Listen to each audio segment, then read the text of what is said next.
बेंगलुरु में पीएम मोदी ने जनता को संबोधित करते हुए इंडिया अलायंस पर निशाना साधा। कहा, इंडिया अलायंस के कैंपेन का इशू मोदी है, उनका फोकस मोदी का परिवार है, लेकिन मोदी का फोकस भारत का विकास। सभी बीते कुछ समय से एनडीए और इंडिया अलायंस दोनों का प्रचार अभियान देख रहे हैं। कांग्रेस और इंडिया अलायंस का इश्यू मोदी है, मोदी का परिवार है, मोदी पर लगाए जा रहे झूठे आरोप हैं। लेकिन मोदी का फोकस किस पर है? मोदी का फोकस 21वीं सेंचुरी के भारत का विकास है, भारत के नागरिकों की सुविधा और समृद्धि है, भारत की ग्लोबल इमेज है। आप ही मोदी का परिवार है। मेरा भारत मेरा परिवार है। अमित शाह ने राजस्थान के कोटा में बीजेपी प्रत्याशी के समर्थन में जोर शोर से प्रचार किया। इस दौरान जनसभा को संबोधित करते हुए शाह ने राहुल गांधी पर हमला बोला और कहा कि कांग्रेस 70 साल से धारा 370 को बच्चे की तरह पाल रही थी। पीएम ने धारा 370 खत्म की और राहुल कहते थे खून की नदियां बहाएंगे। 70 साल से कांग्रेस पार्टी धारा 370 को अनौरस बच्चे की तरह लेकर बैठी थी। वोट बैंक से डर रहे थे, वोट बैंक से डरे। आपने दूसरी बार मोदी जी को प्रधानमंत्री बनाया। 5 अगस्त 2019 को हमारे बिरला जी ही बैठे थे अध्यक्ष के स्थान पर।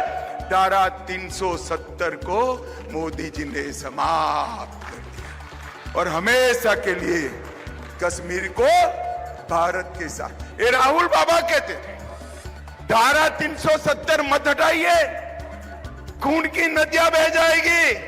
अरे राहुल बाबा, नरेंद्र मोदी सरकार है, 5 साल हो गए, खून की नदियां छोड़ो, कंकर चलाने की हिम्मत नहीं है। कंकर चलाने मोदी जी ने आतंकवाद को समाप्त कर देश को सुरक्षित किया है।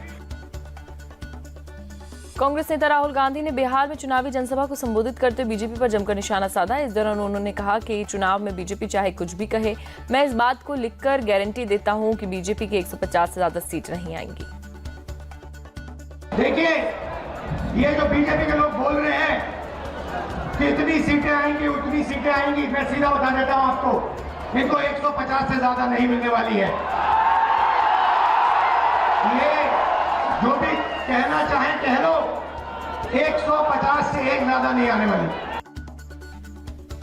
राजस्थान के राजसमंद में सीएम योगी ने चुनावी रैली की। इस दौरान उन्होंने कहा कि पीएम मोदी के नेतृत्व में देश की सीमाएं आज सुरक्षित हुई। अब भारत में पटाखे भी छूटते हैं तो सबसे पहले पाकिस्तान सफाई देने के लिए आगे आ जाता है। बहनों और भाइयों, आपने 10 वर्ष में बदलते हुए भारत को देखा है। 10 वर्ष मोदी जी के नेतृत्व में एक ऐसा भारत दुनिया के अंदर जिसका सम्मान बढ़ा है, सीमाएं सुरक्षित हुई हैं। आज कोई भी विधर्मी, कोई विदेशी भारत की सीमा में अतिक्रमण नहीं कर सकता। कोई विदेशी घुसपैठे भारत की सीमा का अतिक्रमण नहीं कर सकता।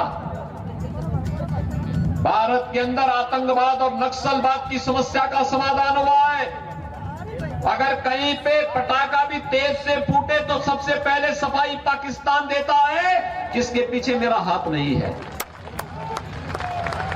ये भय दुश्मन के मन में है, क्योंकि उसे मालूम है कि अगर किसी आतंकी वारदात में पाकिस्तान का हाथ होगा और उसके द्वारा प्रश्रय प्राप्त किसी आतंकी संगठन का हाथ होगा तो उसको लेने के देने पड़ जाएंगे।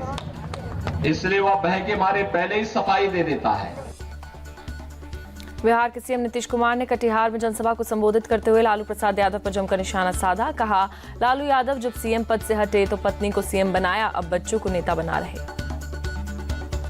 हट गए गए तब बीवी को बना दिया, अब आजकल बाल बच्चा को। अब पैदा तो बहुत कर दिया, इतना ज्यादा पैदा करना चाहिए किसी को, बाल बच्चा, लेकिन उतना किया और उसी में कई गो बेटी को, दूगो बेटा को, सबको लगा करके। अब आप समझ लीजिए कि ये लोग क्या करते हैं, कहीं कहीं कुछ बोलते रहते हैं तो कहीं पुरानी बात को भूल जाते हैं। इसलिए हम सब जगह आपको बता देना चाहते हैं कि कोई काम नहीं होता था, और इतना ज्यादा होता था जी, कोई बाहर नहीं निकलता था, आने जाने का रास्ता नहीं था, पढ़ाई नहीं था, कोई इंतजाम कहीं पर नहीं था, इलाज तक नहीं होता था, क्या हालत था। और उसके बाद आज जो लोग दावा करते रहते हैं कि मुस्लिम उनके साथ है, उनका है, तो जरा बता दें कि मुसलमान लोगों के साथ क्या किए थे। हालांकि लालू के बेटे तेजस्वी ने नीतीश को उस भाषा में जवाब नहीं दिया जिस भाषा का इस्तेमाल नीतीश ने किया था। तेजस्वी ने कहा कि नीतीश को व्यक्तिगत टिप्पणी की बजाय मुद्दों की बात करनी चाहिए। तेजस्वी ने यह भी कहा कि चाचा जो बोल रहे वो उनके लिए आशीर्वाद का अधिकार है, कुछ भी आप हमको कह सकते हैं, जो मन करे वो कहे, और वो जो भी कहेंगे मेरे लिए आशीर्वचन होगा और आशीर्वाद होगा। लेकिन बात यह है कि व्यक्तिगत बातें बोलने से क्या बिहार के लोगों को फायदा होगा, और व्यक्तिगत बातें जो है इस समय ऐसी बातें बोलनी नहीं चाहिए। हालांकि कुछ भी बोले, हम तो आशीर्वाद के रूप में आशीर्वचन ही मानेंगे, लेकिन चुनाव में मुद्दे जो है, मुद्दे पे बात होनी चाहिए। लोकसभा का चुनाव, बेरोजगारी पे बात कीजिए, बिहार के विशेष पैकेज के बारे में बात कीजिए, शिक्षा स्वास्थ्य के बारे में बात कीजिए। भगवान से यही प्रार्थना करेंगे स्वस्थ रहें, सुखी रहें, है ना, और इससे ज्यादा हम क्या कर सकते हैं।